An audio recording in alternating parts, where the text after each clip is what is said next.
Hoje nós vamos estudar sobre um tema que é muito recorrente nas Escrituras, que é o Reino de Deus. Eu queria passar um videozinho, que é um vídeo introdutório da série que nós queremos passar aqui com vocês aos sábados. Tem som.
Então, esse título didaquê vem da palavra grega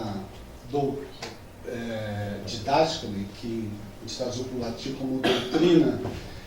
E um tempo atrás eu tinha preparado uma série com esse objetivo de ser uma espécie de estudo avançado, onde a gente pudesse recapitular a história da redenção, a história da igreja.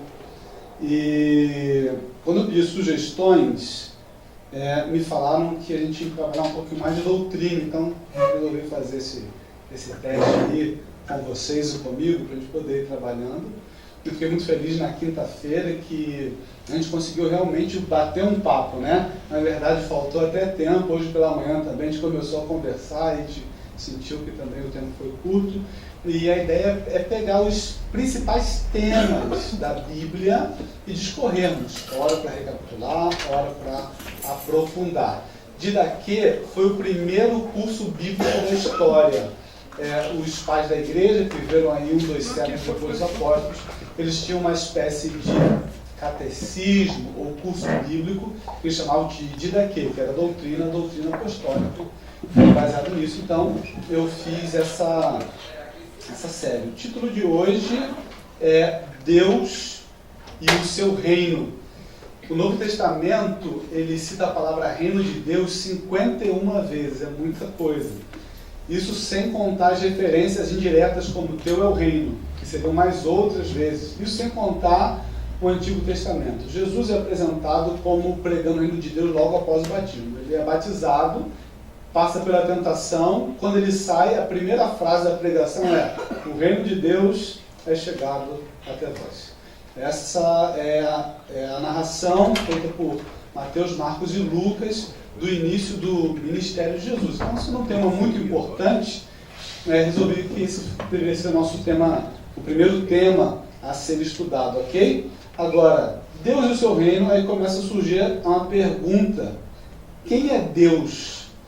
Moisés perguntou ali na sarça ardente: quando eu chegar diante dos israelitas e lhes disser, o Deus dos seus antepassados me enviou a vocês, eles me perguntaram, qual é o nome dele? O que lhes direi? Disse Deus a Moisés: eu sou o que sou. É isto que você dirá aos israelitas: eu sou, me enviou a vocês. De uma certa maneira, assim, Deus respondeu tudo, mas nossa compreensão parece que ele respondeu pouco ou quase nada, né? Moisés pergunta: tudo bem, vamos perguntar. Eu vi Deus. Ele que eu vou falar? Não, fala que Deus você fala. Eu sou. Não nos diz muita coisa, assim, a princípio, numa leitura superficial. É difícil definir Deus. E muitos questionam hoje a existência de Deus porque eles tentam aplicar sobre Deus o método científico.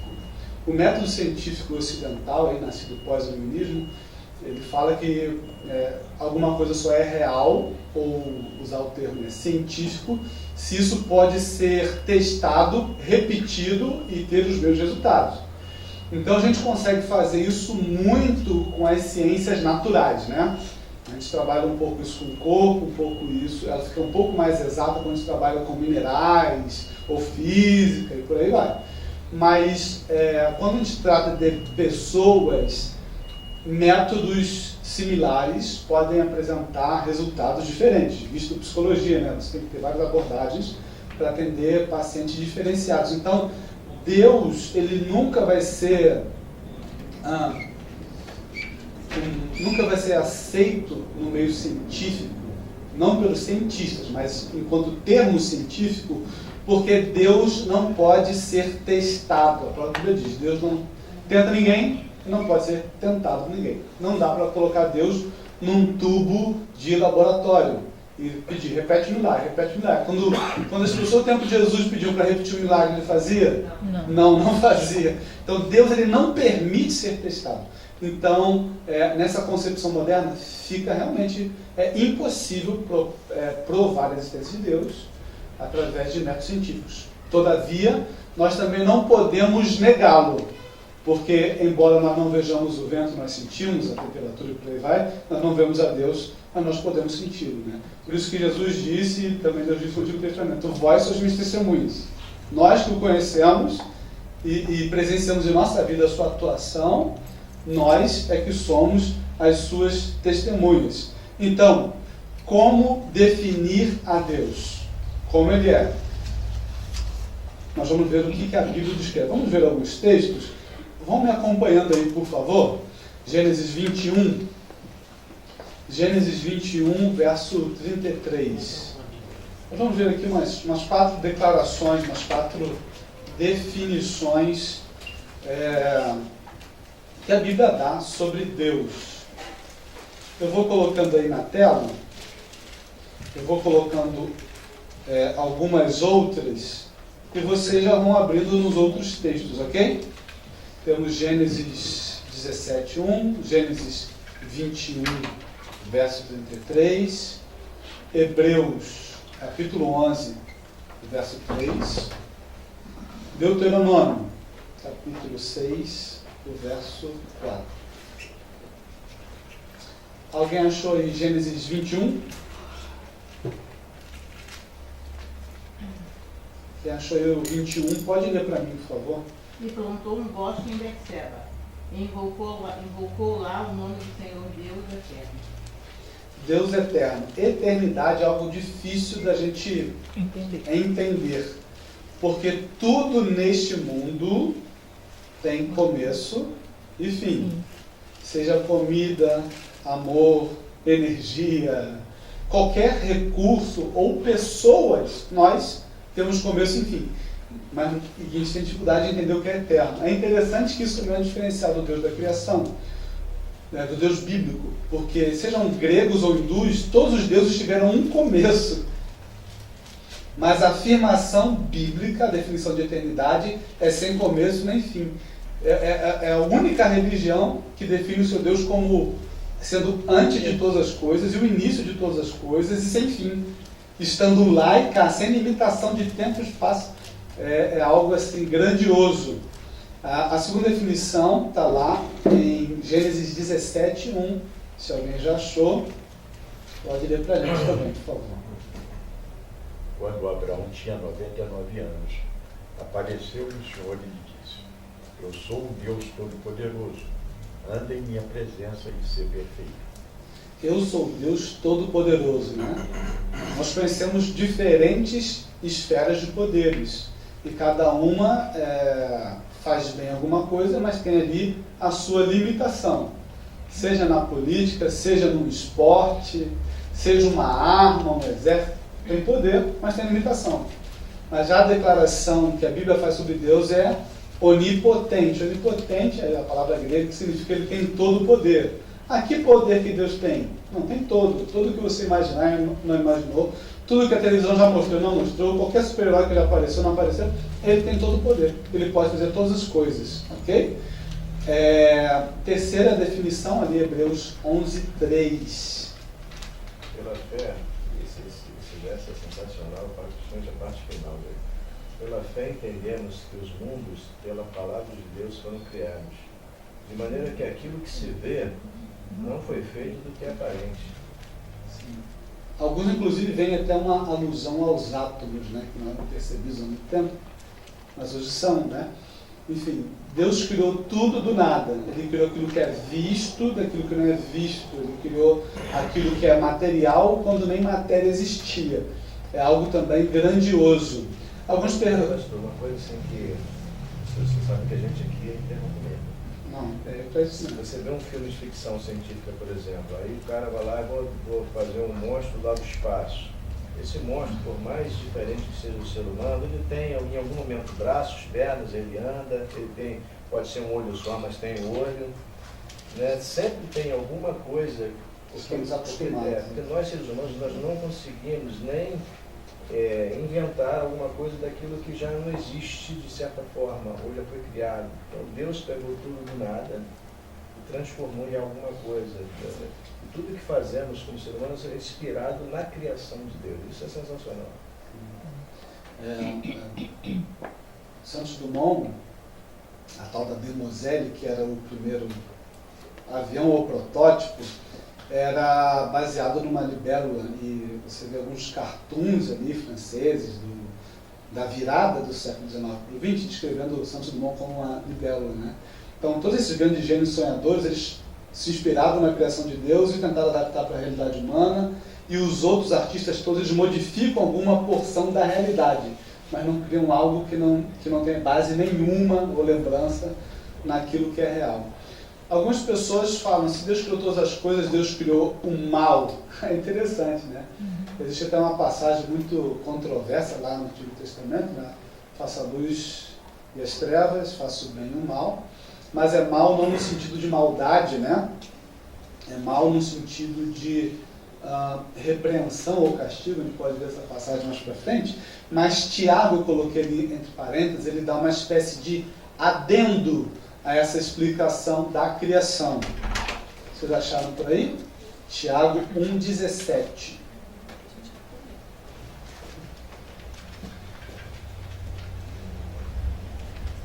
Tiago 1,17 diz que toda boa dádiva vem do Pai das luzes, e que não assombra nem na mudança de radiação. Eu vou ler.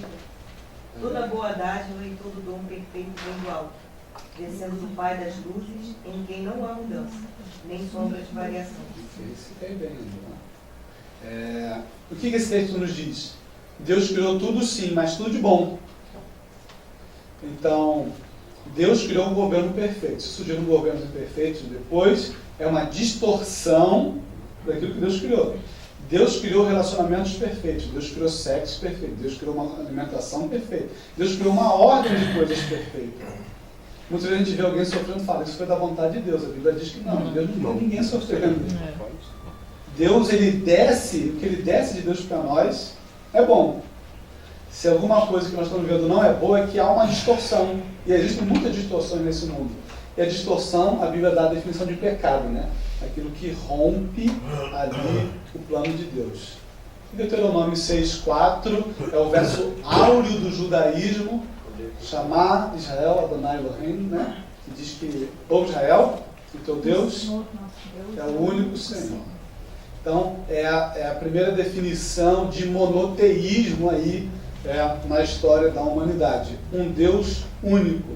Isso também faz muita diferença com os deuses do Ocidente, né? Também do Oriente, né? Politeísmo, né? Você tem um Deus para isso, um Deus para aquilo, um Deus para aquilo outro, um Deus para aquilo outro, um Deus para aquilo outro.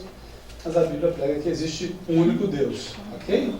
Eu vou fazendo as perguntas e vocês vão fazendo as perguntas, ok? E assim a gente vai tocando o barco. Algumas coisas vão passar mais fácil batido, porque já são verdades absorvidas, e outras a gente vai ver que vão gerar uma certa discussão.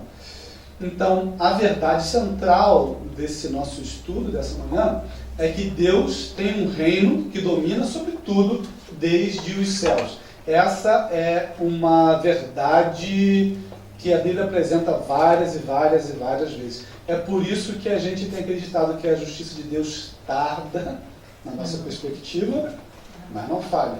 No final das coisas, Deus ele faz justiça e sustenta e cuida dos fiéis, não obstante as injustiças, as opressões, as tempestades da vida, Deus está ali. Então nós temos essa confiança e que finalmente esse reino rebelde da terra vai retornar para as mãos do Criador. Agora, aonde que é baseado o governo de Deus? São dois princípios fundamentais. E foi, na verdade, o abuso e a distorção desse princípio que gerou a sociedade que nós vivemos hoje. Alguns versos você já conhece de cor, tipo 1 João 4,8, que diz... Muito bem, porque Deus é amor. Então, a Bíblia não diz apenas que Deus tem amor. Ele em si é a definição de amor. No Ocidente, que teoriza, idealiza, romantiza o amor como sendo mero pensamento positivo, afeição para outra pessoa. Mas no pensamento hebraico, do Antigo Oriente Próximo, os sentimentos e as atitudes correspondentes são a mesma coisa. Então, amar não é um sentimento do ponto de vista hebraico antigo.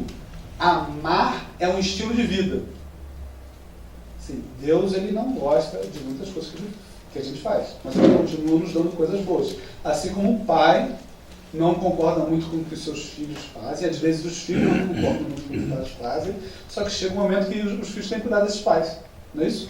Isso é amor, você não concorda exatamente, até não gosta de certas atitudes, mas a sua atitude para com aquela pessoa não depende das atitudes do outro.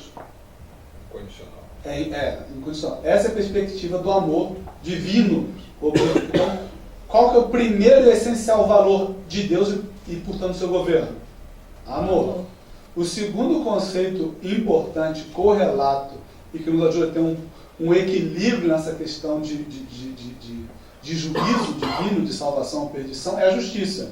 Se vocês estiverem aí com as Bíblias em Jeremias 23, ele vai falar mais ou menos o seguinte: o Senhor é justiça nossa, né? Ele nos justifica porque Ele mesmo é justo. Então, amor e justiça são a base do trono. Deus é o único que consegue gerenciar bem amor e justiça. Nós temos muita dificuldade. Se a gente ama demais, a gente tem que passar a mão na cabeça, né? Não castiga, não repreende. Ou então a gente vai pela justiça e é quase que uma opressão da justiça. Então Deus ele consegue equilibrar aí muito bem o amor e a justiça, ok? Belezinha? Essas são definições que a Bíblia dá. Então, 2 Timóteo, capítulo 2, verso 13, o seu governo está sempre baseado nesses parâmetros. Abacuque, capítulo 1, verso 4, diz que quando a gente afrouxa a lei, existe a corrupção. É muito interessante esse texto aí de 3.000 anos atrás, falar que quando a lei não é cumprida, surge a corrupção. E é por isso que a lei divina tem que ser sobre todos. Gostando ou não gostando, Deus tem uma lei. E não existe justiça se não houver lei. Não existe igualdade se não houver lei. Então, embora a gente não concorde, porque a gente não entenda a Deus, a gente não entende Deus porque os caminhos e pensamentos de Deus são sempre o quê? Mais altos, superiores do que os nossos. Ele tem uma lei que quer vê-la cumprida e essa lei vai resultar no bem da humanidade. Deuteronômio 30:19 é um outro verso interessante. E se eu fosse traduzir na minha linguagem, pegar a essência, não pode haver amor sincero da parte de Deus se não houver liberdade de escolha. Alguém podia ler esse texto para a gente, por favor? Os céus e a terra tomam hoje por testemunhas contra ti, e te tenho proposto a vida e a morte, a bênção e a maldição. Escolhe, pois, a vida, para que vivas tu e a tua semente. Então, olha, você tem a vida e a morte. Você pode escolher. Qual o conselho de Deus? Escolhe a vida. Né? A gente teve esse bate-papo um pouquinho atrás sobre os mandamentos, né?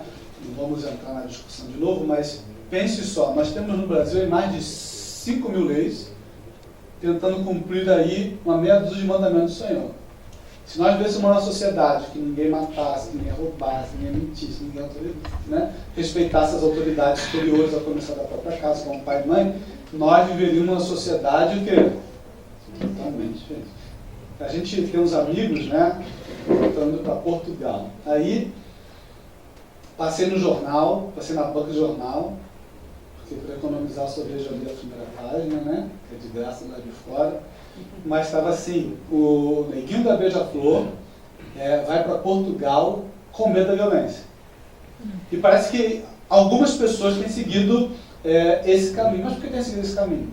Se todos aqui, a maioria, obedecesse os mandamentos de Deus que foram dados há milênios, nada disso precisava estar acontecendo.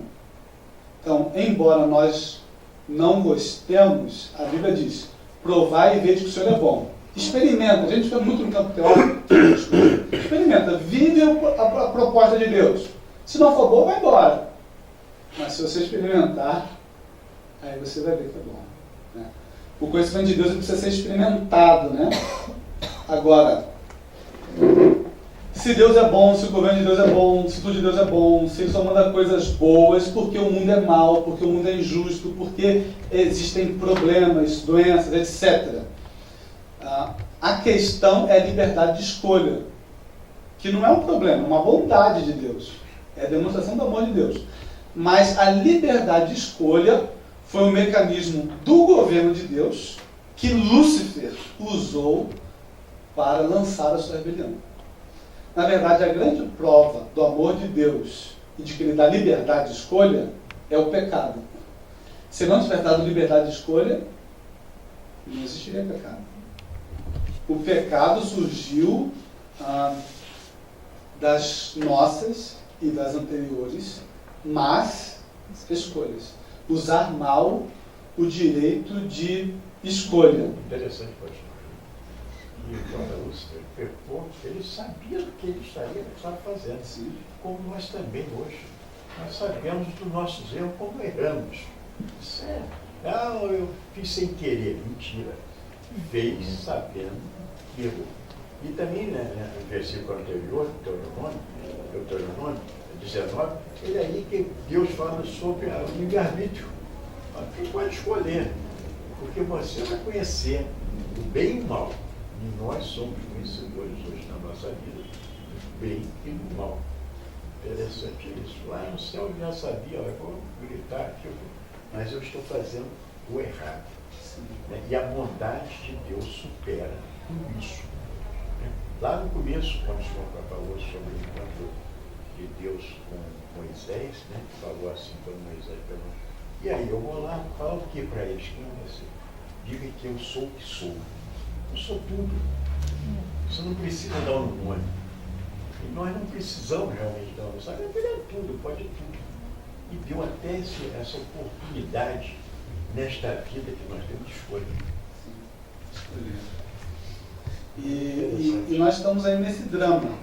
Que nós ficamos questionando, por que Deus permitiu o pecado?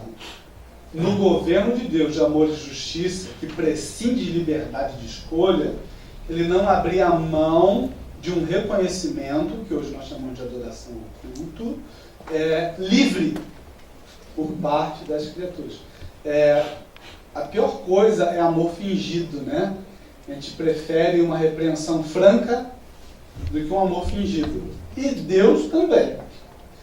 Ele deu amor, mas ele quer receber de volta esse amor de maneira sincera. Então, abriu-se uma brecha, que se nós tomássemos boas escolhas, ela continuaria.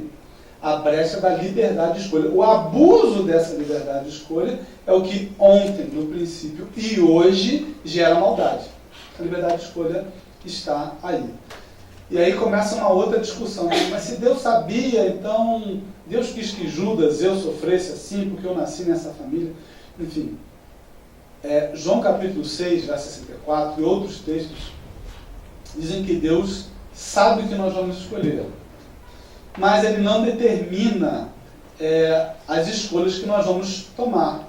Se nós lemos esses textos dos Evangelhos, Mateus 26, Lucas 6 e João 6, eles retratam aqui a experiência de Judas. A Bíblia diz que Jesus sabia que era o traidor. Mas ainda assim, nas suas peregrinações durante 3 anos e meio, dormiu com ele, comeu com ele, lavou os pés dele. Deu chance a ele. Não vou fazer. E a Bíblia diz, ele seria o traidor, ele não era. Ele não nasceu destinado para aquilo. Deus sabia que alguém iria trair. Podia vir de várias partes. Mas veio dele porque ele escolheu trocar um reino de ouro por 30 moedas de prata, né? Tem um arrependimento quando eu ouvi, eu vou fora. Aí ele não curtiu nem uma coisa nem outra, né? Destino terrível. Mas aí está a liberdade de escolha, ok? Alguma pergunta? Estamos indo bem? Dúvidas? Críticas, sugestões? Ligue para 0800. Ok? Então tá bom. Uma hora a gente vai... Vamos voltar ali para Hebreus 11, acho que foi o verso que o Isaac leu, né? Hebreus 11, verso 3. Vamos dar uma olhadinha. Hebreus 11, 3.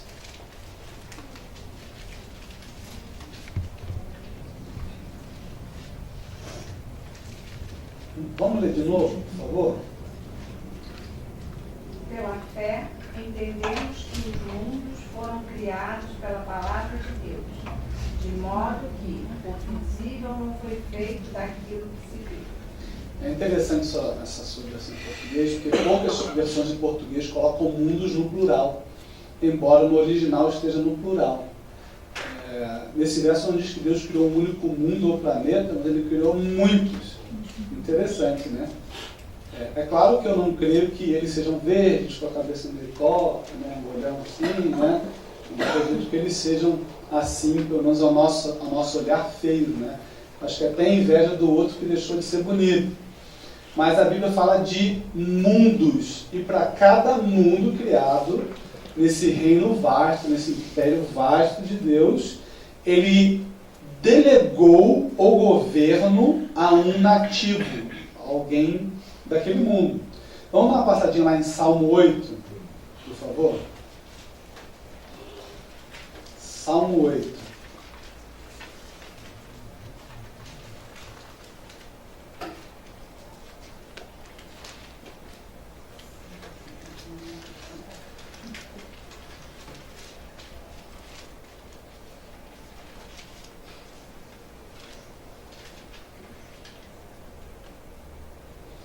Então vamos lendo aí voluntariamente os versos aí. Quem pode começar para a gente? Ó Senhor, Senhor nosso, quão admirável é o teu nome em toda a terra, pois puseste a tua glória sobre os céus. Continuando aí. Da boca de pequeninos e crianças de peito suscitaste força por causa dos teus adversários para fazerem de seu inimigo um vingador. Quando contemplo os teus céus, obra dos teus dedos, a lua e as estrelas que estabeleceste, que é o homem que dele te lembres, e o filho do homem que o visites. Contudo, pouco menor o fizeste que os anjos, e de glória e de honra o coroaste. Seguindo aí. Fazes com que ele tenha domínio sobre as obras das tuas mãos. Tu o puseste debaixo de seus pés. Todas as ovelhas e bois, assim como os animais do campo, As aves do céu, os peixes do mar e tudo que passa pelas rios do mar.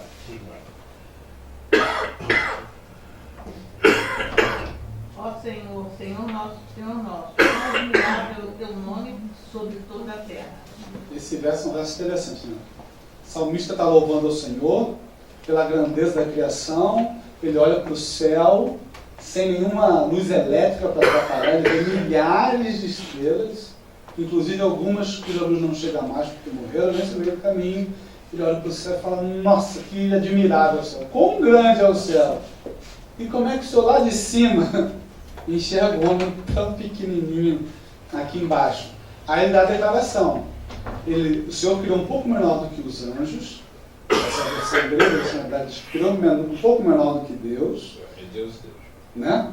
Na verdade, esse um pouco menor, até assim, irônico do salmista, né? Uma comparação assim, irônica, ele fala, mas deste para ele o quê? O domínio aonde?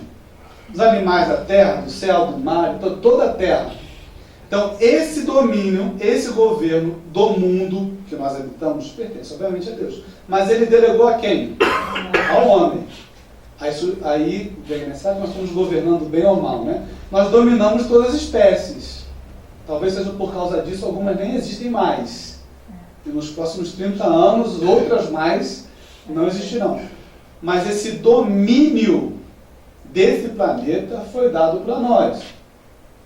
Em Gênesis 1:26, Deus dá ordem, olha, você tem que lavrar e guardar, cuidar desse jardim. Então Deus entregou a Adão o domínio, o gerenciamento, o principado, o governo, ou qualquer outro nome que você queira dar. Ele delegou a função de administrar a terra para nós.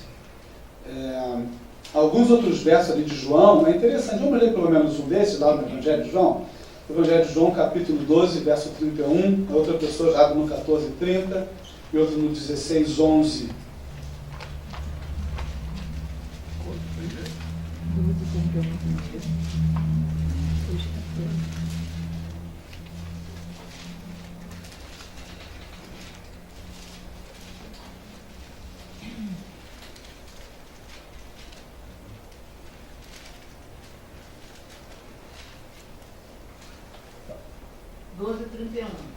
Agora é o juízo deste mundo. Agora será expulso o príncipe deste mundo. 14:30. crede que eu estou no Pai, e que o Pai está em mim. Crede, ao menos por causa das mesmas obras. Mas não. Não, Mas já não falarei mais, 14. já não falarei muito convosco, porque se aproxima o príncipe deste mundo e nada tem em mim. Via que as hostes das trevas estavam se aproximando, não tinha nada com ele. 16, verso 11.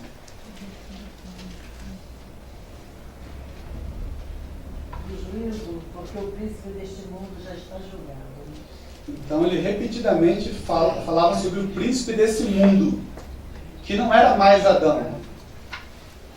Porque Adão, quando caiu no Éden, ele perde o quê? O governo, esse principado. Aí mais tarde, em Efésios, Paulo vai falar, nossa luta não é contra a carne, a gente não tem que brigar com os outros. Mas a nossa luta é contra o principado. Então, nós tínhamos esse principado, que foi perdido para Satanás, foi legalmente, digamos assim, recuperado para Cristo, mas aí ele ainda não tomou posse do reino. Precisa fazer um processo de reintegração de posse que vai acontecer aí por ocasião da volta de Jesus. A morte passou aos descendentes de Adão, porque Adão pecou, nós continuamos pecando e nós então perdemos o domínio desse mundo. Nós recebemos o governo e perdemos esse governo.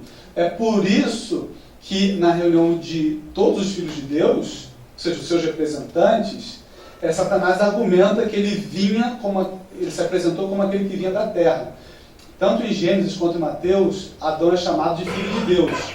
Não filho no sentido de gerado do ventre, mas filho, no pensamento hebraico, tem aquele que segue as ordens, ou é discípulo, ou é parecido, semelhante, imagem e semelhança. Essa é a ideia quando fala filho de Davi, por aí vai. Então, Adão era o filho de Deus, tipo de ser representante dele.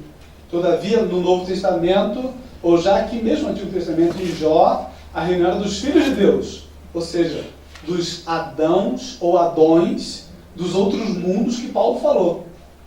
E por que Satanás vai lá de intrometido? Deus perguntou: o que você está fazendo aqui? Ele fala: eu vim da terra. Ele meio que pegou o crachá e se achou no direito de entrar aí nessa reunião, e aí tem aquela discussão que nós conhecemos, ok? Então, nós temos aqui duas traduções inglesas que traduzem a palavra Aionás, no plural, a palavra grega é Aionás e não Aion, que seria o singular. As versões inglesas, elas traduzem como mundos, né?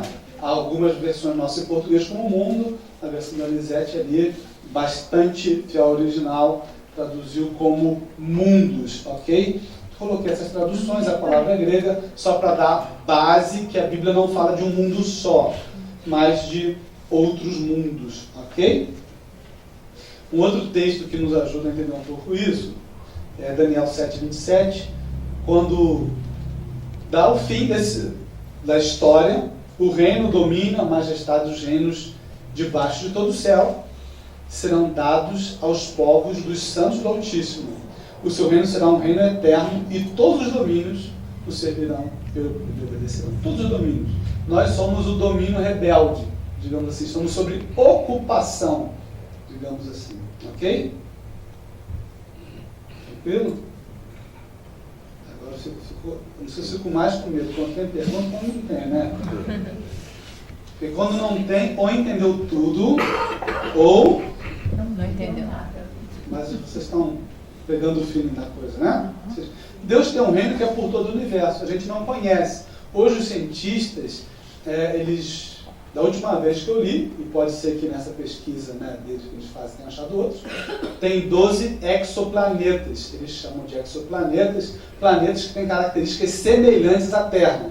Água, temperatura, alguma camada de proteção. Então eles acharam 12. Obviamente eles estão distantes demais para te mandar alguma sonda, e é bom para eles que a gente fique longe deles. Eu acho que nós não somos boas companhias, assim, né? Bons vizinhos, a gente não está arrumando nem a própria casa. Mas enfim, hoje a ciência assim, vê que é bem possível que haja outra vida em outros planetas, porque existem pelo menos 12 outros planetas aí com condições semelhantes à da Terra, ok? Agora, se você perguntar: pastor, você acredita nesses ovos, né, eu vou falar assim: não desse jeito. Que eu acredito que existe um ser que vem aqui e faz uma aparência de um montão de coisa, isso sim, mas que seres de mundos não caídos venham aqui, eu acredito que não. Só tem 2 grupos de extraterrestres que habitam esse planeta e que vieram do mesmo lugar: os anjos e os demônios, que vieram do mesmo planeta, que na Terra nós chamamos de céu. Mas ele não mora no andar superior aqui, em cima da nuvem, tocando ar, né? Ele mora em algum planeta, do outro lado de lá. Um dia no caminho a gente vai vendo as placas ali no Waze, a gente vai descobrir qual que é o nome correto dali. Assim como nós chamamos de Deus aqui, God lá, Deus tem um nome próprio, né? Nós chamamos ele assim, ele tem o nome dele lá, e a Bíblia diz em Apocalipse que nós vamos ter um novo nome e conhecer o dele. Enfim, seja como for, o importante, ou que a Bíblia, apesar de não ter as respostas para todas as nossas perguntas, as respostas que ela nos dá são suficientes para nós chegarmos na casa do Pai e perguntarmos para Ele pessoalmente as nossas outras dúvidas, né? Então, esse é o meu plano. O que eu sei, eu obedeço. O que eu não sei, eu chego lá e pergunto, né? Todas as respostas que eu tenho dúvida estão lá em Deuteronômio 29, 29. Você pode anotar e ler lá na sua casa, ok? Seguindo aqui, nós entramos no que nós chamamos de paradoxo bíblico, né? Embora a onisciência de Deus tenha previsto as ações de Lúcifer, a de Adão, as minhas e as suas, as boas e as ruins, ele não determina os acontecimentos, assim, as nossas escolhas. Ele sabe, mas ele não determina. Assim como uma mãe sai de casa e fala: filho, não mexe na geladeira, fui lá para chegar na hora que eu chegar. Ela fala, mas a depender do olhar e do rosto, da feição da criança, a mãe sabe se ela vai obedecer ou não. Mas foi a mãe que pegou no braço do filho e fez derrubar o móvel, ou desligar a geladeira, ou pegar a bicicleta que estava de castigo? Não, a mão da mãe não fez isso. Embora ela saiba, ela não determinou a escolha. Deu para entender mais ou menos? Isso acontece conosco. A gente olha para o filho, sabe que é o problema, mas foi ele que fez. Ok? Então, qual que é o plano? O plano está lá em João 1,14, ok? João 1,14 diz: o verbo se fez carne e habitou ou tabernaculou entre nós. E vimos a sua glória, glória como a do unigênito do Pai. Então o plano era: a divindade deveria tomar forma, força e características humanas. Por quê? Por que Deus teve que se fazer carne? Porque quando a discórdia começou lá em cima, ela começou por algumas coisas. Primeiro, a lei de Deus não poderia ser obedecida pela humanidade. Aparentemente, quando Adão pecou, teve um ponto, né? Viu o meu argumento? Adão pecou, não pode. Então tinha que vir um homem, nascido ali do zero, para obedecer. Quem foi esse homem que obedeceu? O homem Jesus Cristo. Ele veio como homem. Não se engane, vocês provavelmente já viram aquele filme do Homens de Preto, que tem uma maquininha que dá aquele apagão na memória. Quando Jesus veio beber, ele não sabia que tinha criado o universo ou que tinha dado os 10 mandamentos para Moisés. Foi Maria que teve que ensinar isso para ele, através desse conhecimento, educação e de uma decisão de obedecer o que é certo, buscando o Espírito Santo. Ele foi lá e obedeceu. Então ele tinha que demonstrar que a lei poderia ser obedecida assim. Outra coisa, o pecado, a Bíblia diz que é a transgressão da lei. A lei que foi transgredida é humana ou divina? A lei é divina. A transgressão é humana.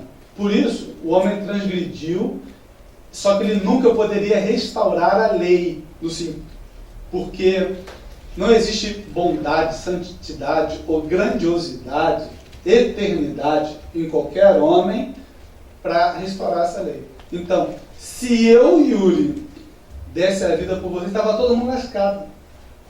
A gente ia se ver no subsolo depois, todo mundo. Porque ia trocar 6 por meia dúzia. Não tem que ninguém melhor do que ninguém. Quando eu falei subsolo, você não tem uma brincadeira, porque a gente não acredita em inferno, esse é o tema de uma outra explicação. Mas eu quero dizer que, assim, nenhum homem, por melhor que ele seja, vestido de branco ou não, pode interceder a ponto de resgatar uma outra alma. Então todo mundo é um barco. E esse barco estava afundando. Então, como a lei divina foi quebrada, ofendida, apenas alguém igual a Deus poderia reparar essa lei quebrada. É por isso que... Eu entendo também, pastor, que mesmo vendo Cristo aqui, a terra, né, ele não conseguiu, no todo, na sua intenção, modificar o homem. Ele continuava transmitindo, e foi assim. Quer dizer, a vinda foi tentar resgatar o pecado de Adão lá atrás, né? Porque até então o homem tomou conta da lei, fazia suas próprias leis, sim, acrescentava a lei. Né? Então a vinda, entendo, que seria justamente para dizer, vamos dar ordem na casa. Mas mesmo assim. Vou pessoalmente mostrar como é para se fazer, né? Exatamente. Mas aí é liberdade de escolha de novo, né? Mas precisava de algo terrível acontecer, que é um outro paradoxo bíblico. A lei divina quebrada só poderia ser restaurada, e o homem só poderia voltar à eternidade perdida por causa da transgressão se Deus morresse. Que é uma coisa assim, uma frase que parece um contrassenso. Como a lei foi ofendida, a lei é exigente. Porque sem ela o universo virou uma guerra. Ela tem que só vai haver harmonia no universo quando a lei de volta for restaurada e obedecida por todos. Então, Deus tinha que vir e morrer. E essa segunda morte que Jesus experimentou por todo pecador, a prova que não é apenas a morte que é a certeza dos vivos, é o descanso, como diz a Bíblia, é porque no céu, quando se restaurar todas as coisas e quando nós todos obtivermos a imortalidade e as marcas todas vão ser apagadas dos nossos corpos, vai ter um ser humano que vai ter uma marca que não vai ser apagada, porque foi uma marca eterna para recuperar uma lei que era eterna, transgredida, para dar de volta a eternidade do ser humano. Só Jesus vai continuar com as marcas na mão. Jesus ressuscita, glorificado, vai para o céu. Quando dá o Apocalipse de João, ele cai por terra, não entende nada, até que Jesus bota a mão no ombro dele, ele olha para o lado e vê a mão ferida, ele lembra quem é. A mão de Cristo permanece ferida. Esse foi o grande preço do resgate. Jesus deveria vir para vencer aonde Adão caiu. Ele de fato venceu aonde Adão caiu. O pecado, a desobediência de Adão tinha que ver primeiramente ali ao redor do apetite, em tomar o fruto. A tentação do Senhor foi transformar a pedra em pão, correlacionar também ao apetite, mas sobretudo a obediência ao Senhor. E Jesus venceu aonde Adão caiu. Vamos dar uma passadinha em 1 João 3,8, por favor. 1 João 3,8.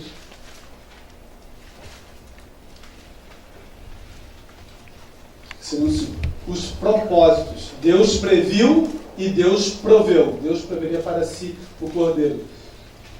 Deus não foi pego de surpresa, tinha um plano para resgatar a humanidade, destruir e eliminar o pecado para sempre. 1 João 3,8, quem achou aí para ler para a gente? Quem comete o pecado é do diabo, porque o diabo peca desde o princípio. Para isto o Filho de Deus se manifestou para desfazer as obras do diabo. Um texto assim bem forte, né? Mas vamos nos fixar ali na última frase. Para isso se manifestou o Filho de Deus, para desfazer as obras do diabo. Né? Por isso que conhecereis a verdade, é verdade, de libertará. Ele veio para tornar esse mundo dar meia volta, ainda tá mais a voltar para casa, voltar para o Éden. Okay? Ele veio desmascarar o inimigo, desfazer. Hebreus 1:3, a Bíblia diz que ele veio revelar. Ele veio revelar o caráter de Deus. João 3, se estiver aberto aí. João, Evangelho de João. Perdão. Hebreus capítulo 1, verso 3, primeiro. Hebreus 1:3 diz que Jesus Cristo veio revelar o caráter de Deus, que também foi questionado como Deus tirano, mau, opressor. O qual tendo o esplendor da sua glória e a expressa imagem da sua pessoa e sustentando todas as coisas, pela palavra do seu poder, havendo feito por si mesmo a purificação dos nossos pecados, assentou-se à destra da majestade nas alturas. Então, quando fez a purificação dos pecados e veio aqui na terra, ele mostrou quem é Deus. Paulo diz que ele é a expressão exata do seu ser. Ninguém viu Deus, mas nós vimos o seu Filho. Queremos saber como teve a discussão sobre como as mulheres eram tratadas no passado, como Jesus tratou as mulheres. Ótimo. Primeiro evangelista, andava junto com ele com os apóstolos, quando queriam brigar com aquela mulher que não tinha muita boa fama, não. Aonde a minha história foi contada, a dela vai ser também. Você quer saber como Deus trataria? Só ver como Jesus trataria. Porque ele e o Pai são um. Como Jesus tratou os pobres? Acolheu. Como Jesus tratou os párias da sociedade? Procurou recuperar. O que Deus pensa de mim? O que Deus pensa da humanidade? É simples, olha para Jesus. Porque ele é a expressão exata do céu. Ele é amor, ele é justiça. Ele dá a segunda chance. É assim que nós vemos ali. Ok? João 14, 11 vai falar: crede-me, porque o Pai está em mim, no Pai, nós fazemos as mesmas obras. Ou seja, se você olhar para Jesus Cristo, você vai saber exatamente quem Deus é e o que Ele quer para a gente. E o último texto dessa manhã está lá em João 12, 31 a 33. João 12, 31 a 33. O resumo daquilo que nós aprendemos hoje é: na sua natureza, Deus é eterno, onipotente, criador. Ele é único. Sobre o governo de Deus, Ele é amor, justiça e liberdade, são valores essenciais de Deus no seu governo. A onisciência de Deus, embora preveja o futuro, ela não determina as ações, as escolhas das pessoas. Adão era o príncipe desse mundo, e com a queda, o mundo já é maligno. A boa notícia que nós vamos ler agora, João 2, é que Cristo se tornou humano para vencer onde Adão caiu e resgatar a humanidade. Acharam aí? João 12? Lê para mim, por favor. É 31, né? 31 a 33. Agora é o juízo deste mundo. Agora será expulso o príncipe deste mundo. E eu, quando for levantado da terra, todos atrairei a mim. Esse é muito lindo, né? Agora vai ser expulso o príncipe desse mundo. Ele não é dono de mais nada aqui. Porque quando eu for levantado da terra, a todos eu vou atrair a mim. O propósito de Deus é nos atrair a Ele. Jesus morreu pendurado entre a terra e o céu para resgatar a terra para com o céu, para reunir os homens da terra com Deus no céu. Teve um significado, né? Jesus não morreu de braços cruzados. Jesus morreu de braços abertos. Ele morreu para nos resgatar. E todo que vem a mim, de maneira nenhuma, lançarei fora. Que o Senhor nosso Deus nos abençoe, que possamos aceitar o seu convite e sermos súditos do seu reino. Amém. Gente, vamos cantar número 58 para fechar.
Senhor, lá no céu.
Deus, Pai eterno, nós te louvamos pela tua existência, porque o Senhor é bom e o seu amor dura para sempre. Então não importa o que tenhamos feito, ou mesmo estejamos fazendo no momento, o Senhor nos aceita e quer operar em nós uma mudança completa. Por isso, Pai, nós abrimos a porta do nosso coração para que lá o Senhor coloque o seu trono, a fim de sermos teus súditos, teus servos, porque nós aceitamos o teu governo sobre nós, entendendo que o que o Senhor pensa e faz é sempre o melhor para nós, os teus filhos. Nos ajude a te obedecer, mesmo naquilo que nós não entendemos, porque a parte que nós já entendemos já é boa demais para nós. O Senhor já demonstrou o teu amor, e por isso, como uma criança se joga nos braços do Pai, na certeza que será acolhida, nós também nos jogamos sobre o Senhor. Por isso, Pai, toma-nos, realiza a tua vontade em nós, restaura a tua vontade no nosso coração, e que em breve o teu reino, venha o teu reino, e que teu reino possa estar estabelecido em toda a terra. Em nome de Jesus, nós te agradecemos pelo resgate na cruz. Amém.